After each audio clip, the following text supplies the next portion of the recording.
মুমিনিন সংগ্রামী উপস্থিতি এবং যারা গুরুত্বপূর্ণ বক্তব্য নিয়ে আসছেন হেফাজত ইসলাম সদর থানা শাখার সভাপতি মুফতি শামসুর রহমান।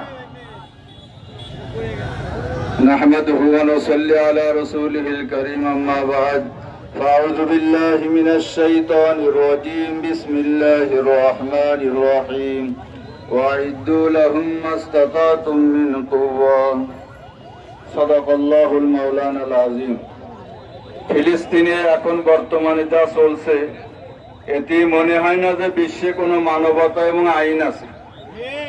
বিশ্বে এখন কোন আইন বলতে কিছু মনে হয় না যে আছে। এই ইসরায়েল রাষ্ট্র এটা মধ্যপ্রাচ্যের জন্য একটা ক্যান্সারকে যেমন দমন করতে হয় এই রাষ্ট্রকেও সম্মিলিতভাবে দমন করতে হবে।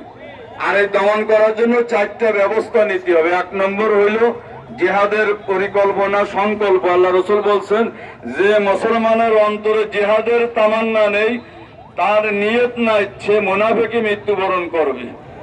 তো আমাদেরকে এখন জিহাদের জন্য মুরব্বীরা যদি ডাকে নিয়ত করতে হবে।